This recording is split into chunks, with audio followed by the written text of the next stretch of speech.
What's happening, folks? Back with another reaction, back with some more Tears for Fears. And we're going to take a little detour from the live performances from Songs for a Nervous Planet, and I'm jumping back into the archives that Kim has made available. And she mentioned there's a lot of bonus stuff in there, so I went poking around, and something that jumped out to me is a bonus tune from the era of Everybody Loves a Happy Ending, 2004, and it's called Pullin' a Cloud, Pullin' with an apostrophe instead of a G. I don't think I've ever heard this phrase, but it sounds like an idiom. It sounds like a metaphor that people would often use, and maybe it is, I'm just not familiar with it. So I don't know what to make of it in terms of the essence of its meaning. Of course, it does create sort of a visual, but one that is a bit reality plus, the idea of being able to pull a cloud as we sit here on Earth, or using some technological means. So I'll try to catch what I can lyrically and thematically. Let's hear it. This is Tears for Fears, a non-album track called Pullin' a Cloud, which apparently comes from the era of their Everybody Loves a Happy Ending album.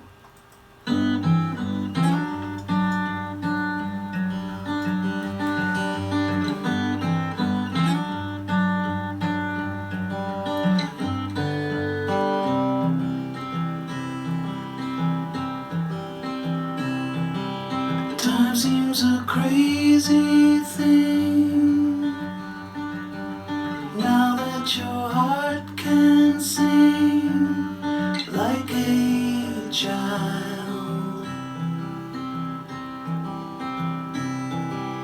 I know the stars tonight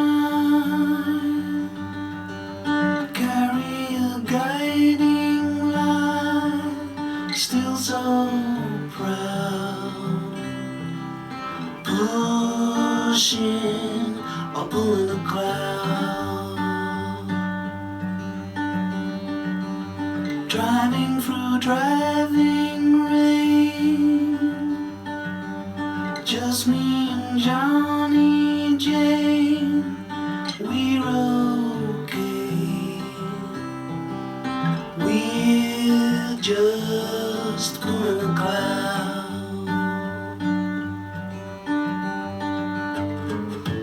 There's a story in the lines of your face, never now but not afraid. Will the magic of your smile, you make me humble.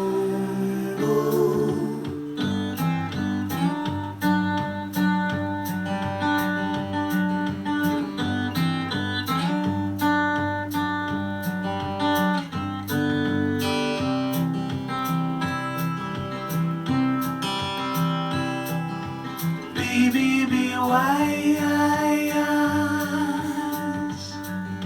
stay by my side, still so proud, pushing or pulling a cloud, pushing or pulling a cloud.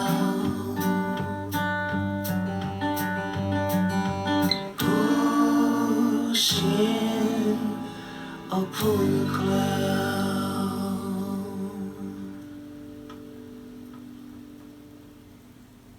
What a lovely little folk tune. That's probably the most Beatles I've ever heard Tears for Fears sound. It really reminds me of my memory / perception of the Beatles, which is further to say, I actually don't know their full catalog. I had Rubber Soul when I was younger. I've heard some of their very early stuff. They're kind of, like pop catchy tunes, but I don't know their larger catalog in detail. But yes, this sounds like my projection of what I think a lot of Beatles material sounds like.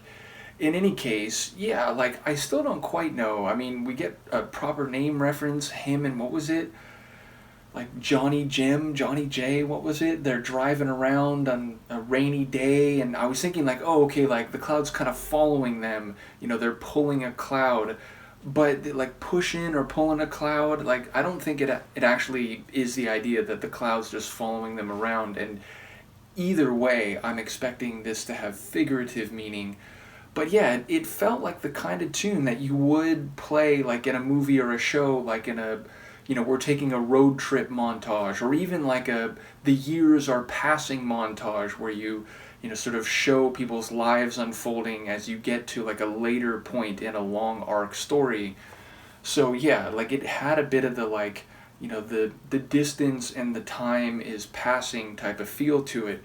And again, like acoustic guitar, the sort of mellow folk singing voices, it really had a like, a calm, mellow folk tune atmosphere. So yeah, a shorter one, I'm gonna say like 3 minutes.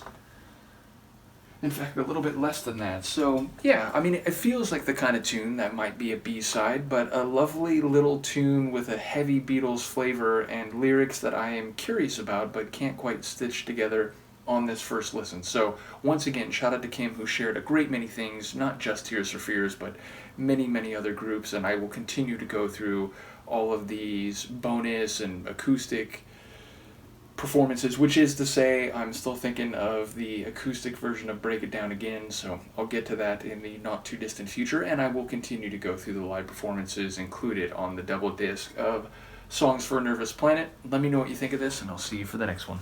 Peace.